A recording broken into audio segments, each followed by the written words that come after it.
Il y a des histoires qui ne devraient jamais être racontées. Des traditions si anciennes qu'on préfère les enfouir dans le silence, comme des cicatrices mal refermées que personne n'ose toucher. Pourtant, chaque ville, chaque village, garde en son sein ce trait que les étrangers ne devinent pas au premier regard. Le mien portait celui des bougies. Je me souviens encore du soir où tout a basculé. J'étais à la station-service, terminant mon service de l'après-midi. Le ciel virait doucement vers l'orange et je comptais les heures qui me séparaient de mon départ pour l'université. 2 semaines encore et je quitterais ce trou perdu. 2 semaines encore et je laisserais derrière moi cette impression d'étouffement, ce poids qui me collait au ventre depuis l'enfance. Mais ce soir-là, les lampes au néon vacillèrent. 1 fois, 2 fois, puis elles s'éteignirent pour de bon. Le magasin s'enfonça dans un silence presque religieux. La seule chose qui subsistait était le ronron agonisant du vieux frigo à boissons qui finit lui aussi par se taire.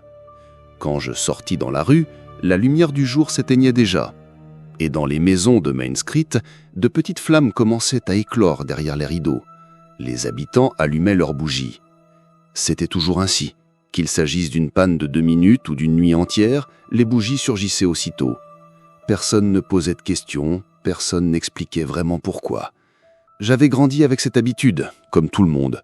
On disait seulement « Quand les lumières s'éteignent, tu dois allumer une bougie pour eux ». Qui étaient eux? On ne le disait jamais. On ne voulait pas le savoir. Je suivais cette règle par réflexe, par habitude, et peut-être aussi par peur, même si je refusais de l'admettre. C'était ma grand-mère surtout, la vraie croyante. Chaque soir de panne, je la voyais fredonner un chant sans mélodie, une sorte de prière rauque et tremblée, pendant qu'elle allumait une à une les petites flammes dans le salon. Ses mains tremblaient, sa voix aussi, mais son regard restait fixé sur l'obscurité au-delà des vitres. Elle disait que c'était pour nous protéger. Moi, je me contentais de l'observer en me demandant si elle y croyait vraiment, ou si croire était simplement plus facile que de poser des questions auxquelles personne n'avait de réponse. Et pourtant, il suffisait d'attendre 1 heure après la coupure pour que toute la rue soit illuminée. Chaque fenêtre, chaque porche, chaque muret de jardin portait sa lueur fragile. Et tout le monde restait enfermé chez soi, attendant en silence que l'électricité revienne. Ce soir-là, alors que je regagnais la maison, mes baskets frappant le trottoir dans une rue déjà dévorée par la nuit, j'eus une étrange impression. Sans les lampadaires, le ciel semblait s'être abattu sur le quartier, et seules les petites flammes, alignées comme des sentinelles, repoussaient l'obscurité. C'était beau, presque magique, si l'on oubliait pourquoi nous le faisions. Avant que je continue l'histoire, prends un instant pour t'abonner à la chaîne Nuit d'horreur. Chaque semaine, nous plongeons ensemble dans des récits qui glacent le sang, inspirés des traditions les plus sombres. Crois-moi, tu ne voudras pas manquer la suite. Je pressais le pas, traversant Sycamore Lane. Notre maison était la dernière de la rue, une petite bâtisse un peu fatiguée, avec son crépi bleu pâle qui s'écaillait, et son porche bancal soutenu par 2 piliers qu'un vieux lierre en plastique enserrait comme pour masquer leur fragilité. Grand-ma disait toujours qu'elle aimait être en retrait, loin des regards indiscrets. Je n'ai jamais vraiment compris ce qu'elle voulait dire par là. En approchant, je m'attendais à voir sa silhouette habituelle à travers la fenêtre, son corps frêle bercé par le mouvement du vieux rocking chair, les flammes des bougies dansant autour d'elle comme pour l'entourer d'une couronne incandescente, sa bouche laissant échapper ses murmures à peine audibles, ses prières qu'elle seule connaissait. Mais ce soir-là, ce n'était pas ainsi. Je montais les marches 2 à 2. Le bois grinça sous mon poids, la clé tremblait dans ma main, comme si mes doigts refusaient d'obéir. Une fois la porte ouverte, une odeur m'envahit aussitôt. Mélange de cire fondue, de lavande et de vieille poussière. Des dizaines de bougies brillaient déjà sur les étagères et le rebord des fenêtres, projetant leurs ombres tremblotantes sur les murs tapissés de fleurs fanées. Et là, dans son fauteuil, elle était assise. Mais elle ne priait pas.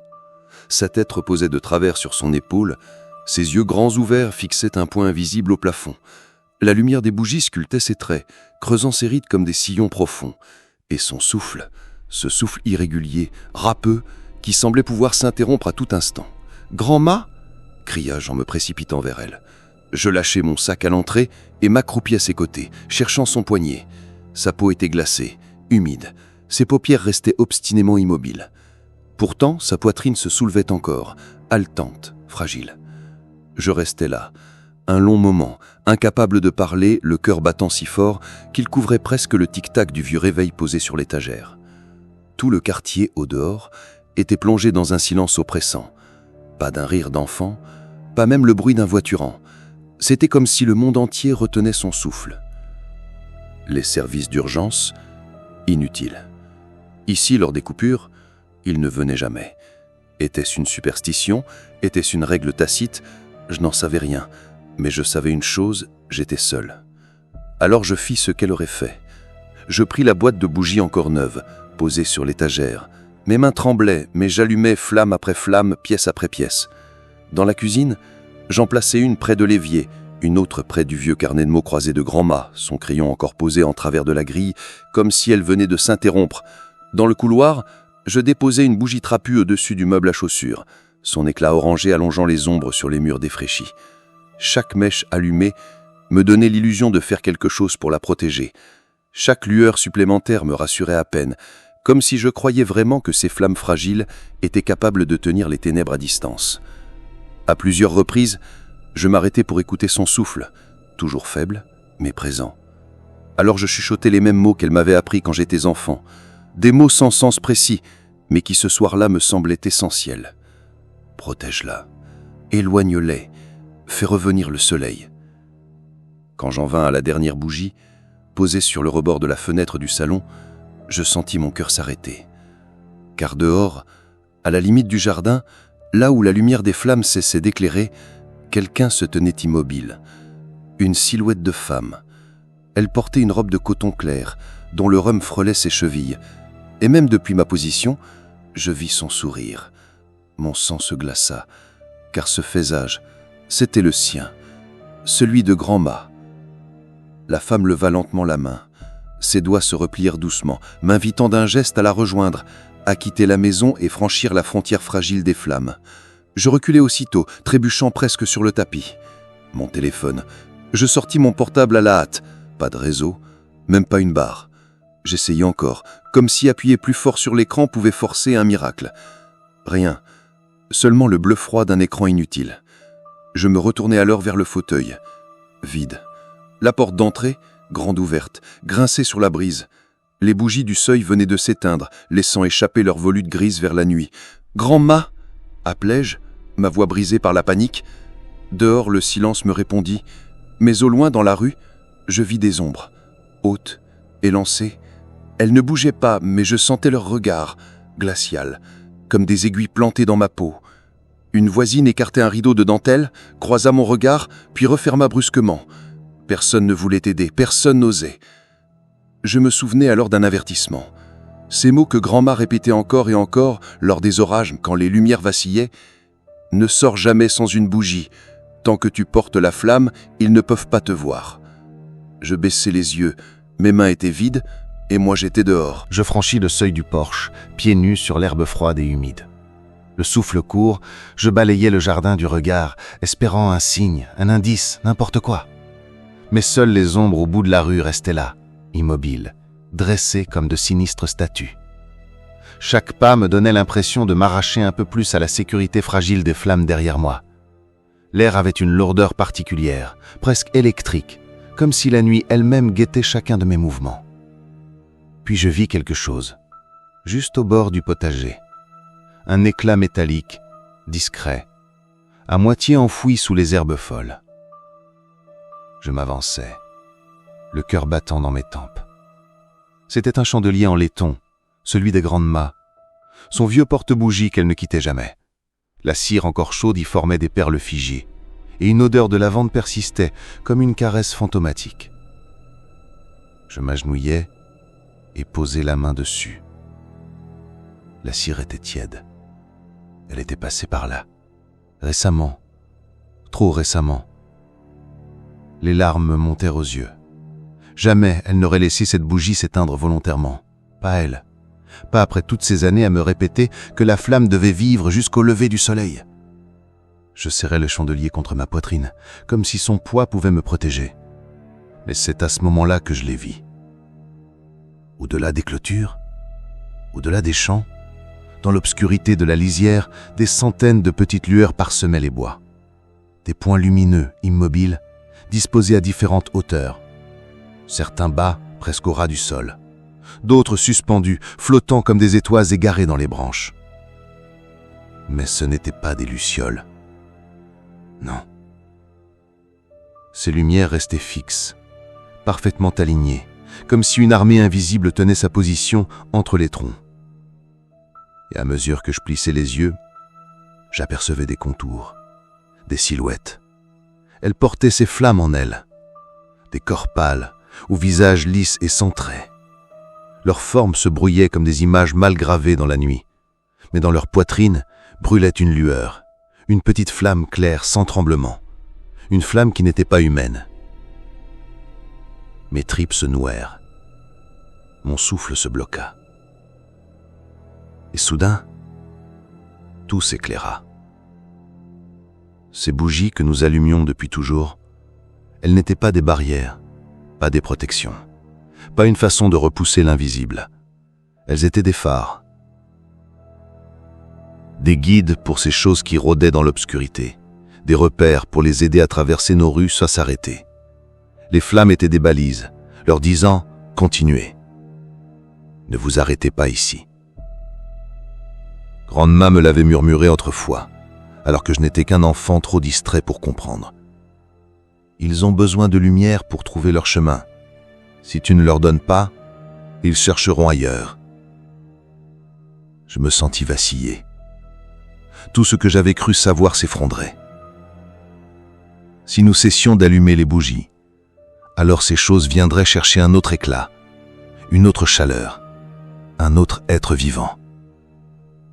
Et cette nuit-là, le seul éclat, c'était moi. Mes mains tremblaient autour du chandelier. Une nausée monta le long de ma gorge. Je sentais chaque instinct me hurler de fuir, mais mes jambes refusaient d'obéir. Alors, un bruissement parcourut les bois. Les lumières bougèrent, lentement, très lentement. Les silhouettes s'écartèrent, comme pour m'ouvrir un passage. Et au centre de cette trouée, je la vis. Grand'ma. Elle se tenait debout, pieds nus sur la terre sombre, vêtue de sa chemise de nuit blanche qui ondulait sous le vent. Ses bras pendaient le long de son corps, inerte. Son visage figé, ses yeux ouverts, vitreux, regardant droit devant. Et derrière elle, une ombre se détacha. Une chose plus grande que les autres. Sa présence avalait la lumière autour de lui. Il était là, massif, mouvant, comme une silhouette qui refusait de rester stable, se recomposant à chaque seconde. Son bras surgit de la pénombre, long, osseux, ses doigts démesurés recouverts d'une peau grise, tendue comme un parchemin. Il tendit la main, paume ouverte, vers moi. Je compris immédiatement ce qu'il voulait. Il voulait ma flamme, un échange, ma lumière contre le retour de Grand'ma. Je sentis mes mains blanchir sur le chandelier. Si je cédais, je n'avais plus rien pour me protéger. Sans cette bougie, je ne serais plus qu'une proie, un souffle chaud et vivant au milieu d'une armée de spectres affamés. Mais si je résistais, je la perdais à jamais. Le souffle court, j'avançais d'un pas. Mon bras tremblait comme jamais. J'avais l'impression que mes os allaient se briser sous la pression. Pourtant, je tendis le chandelier. La main osseuse se referma dessus. Sa peau craqua dans un bruit sec, comme une branche gelée qui éclate sous la pression. Et au même instant, la nuit fondit sur moi. Un froid brutal me transperça, comme si des milliers d'aiguilles me lacéraient la peau. L'ombre se rua, m'enveloppant d'un frisson de mort.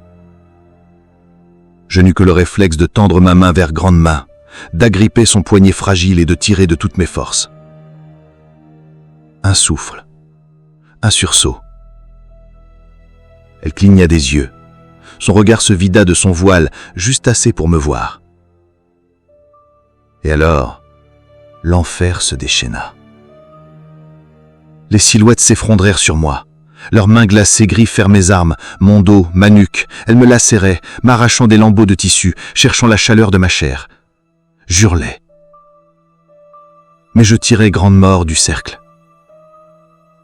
Ses jambes tremblaient, ses pas saccadaient, mais je la forçais à courir, à trébucher, à avancer. Nous fonçâmes à travers la forêt. Les branches fouettaient mon visage, les racines m'attrapaient les pieds. Les cris silencieux des ombres nous poursuivaient, comme des lames de vent glacé me lacérant le dos. Et devant nous, au loin, une lueur. La maison. Les flammes, toujours là derrière les fenêtres, fragiles, mais vivantes. Si tu veux connaître la suite, abonne-toi à Nuit d'horreur dès maintenant. Car ce qui nous attend en approchant de la maison dépasse tout ce que nous avons vu jusqu'ici. Et crois-moi, tu ne veux pas manquer la fin. Je titubais à travers les arbres, traînant Grande Ma contre moi. Sa respiration haletante se mêlait à mes propres cris étouffés. Chaque pas était une lutte, chaque seconde un supplice. Les ombres se pressaient derrière nous, leurs doigts glacés effleurant ma nuque, me griffant les épaules. Puis, d'un bond, nous jaillîmes hors de la forêt. La maison était là, dressée devant nous, les flammes des bougies vacillantes sur les rebords des fenêtres, une lueur fragile mais suffisante pour me donner une étincelle d'espoir. « Tiens bon, Grande Ma, encore un pas, juste un pas !» soufflai-je, la gorge brûlante. Mais ses jambes se dérobèrent. Elle s'effondra à genoux, son corps frêle secoué de tremblements. Ses yeux embués de larmes cherchaient les miens. « Laisse-moi » murmura-t-elle dans un souffle presque inaudible. « Cours, tu dois courir. »« Jamais !» hurlai-je, resserrant mon étreinte. « Je ne t'abandonne pas !» Les ombres déferlaient déjà sur la pelouse. Une marée noire crampante à une vitesse inhumaine. Elles encerclaient notre jardin prêtes à nous happer. Leurs doigts s'étiraient, se tordaient, cherchant nos chevilles, nos bras, nos visages. Alors, une porte claqua au loin. « Ici !» C'était la voix de Mr. Paris, notre vieux voisin. Il se tenait sur son porche, silhouette voûtée, brandissant 2 énormes bougies, des piliers épais aux flammes hautes et stables, qui brillaient comme des épées de lumière dans la nuit. Il leva un bras tremblant. « Prends-les, vite !» Sans réfléchir, je lâchai un instant Grande Ma pour foncer vers lui. Mes doigts arrachèrent les chandelles de ses mains tremblantes. Je courus aussitôt vers elle, lui en tendant une. Le temps semblait s'être figé. Les ombres étaient à quelques centimètres seulement. Leurs visages centraient déjà penchés vers nous. La flamme toucha enfin les doigts de Grande Ma. Un souffle violent balaya la pelouse. Les silhouettes reculèrent dans un cri muet, se disloquant comme si la lumière brûlait leur substance même. Leurs corps s'effondrèrent, se repliant sur eux-mêmes, se dissolvant en volutes de fumée noire, aspirés par la nuit. Il ne resta rien. Rien qu'un silence glacial. Je serrai la bougie contre moi, sentant sa chaleur pénétrer mes doigts engourdis. Grande Mare, haletante, se blottit contre mon épaule. Ses bras étaient marqués de griffures violacées, ses mains couvertes de cicatrices fines. J'essuyai doucement son front avec un linge humide. Ses yeux papillotaient de fatigue, mais un sourire se dessinait, fragile, reconnaissant. « Merci », souffla-t-elle dans un souffle presque inaudible. « Merci de m'avoir ramené. » Sa voix était rauque, mais vivante. Et moi, incapable de retenir mes larmes, je pressai sa main contre la mienne. « Repose-toi, Grande Ma. Tu es en sécurité maintenant. » Dans toute la maison, les bougies continuaient de brûler. Leur lumière vacillait, obstinée, comme si elle refusait de s'éteindre malgré le retour du courant. Je me levai, pris une dernière chandelle et la posai sur le rebord de la fenêtre. Le soleil se levait déjà au loin, inondant le ciel de couleur pâle, pourtant je la laissai brûler. Car je savais désormais ce que signifiait cette flamme. Elle n'était pas seulement un souvenir, elle était un avertissement. Au loin, Dans la lisière encore sombre des bois, les ombres semblaient ramper toujours, tapies, patientes, et je compris que nous n'avions gagné qu'un sursis.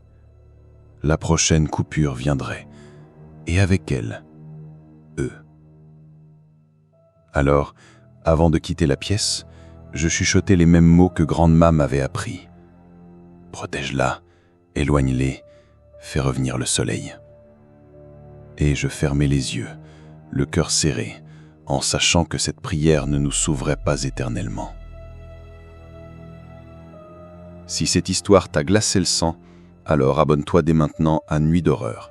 D'autres récits tout aussi terrifiants t'attendent, et la prochaine fois, qui sait, peut-être que ce sera toi, à ta fenêtre, avec une bougie dans la main.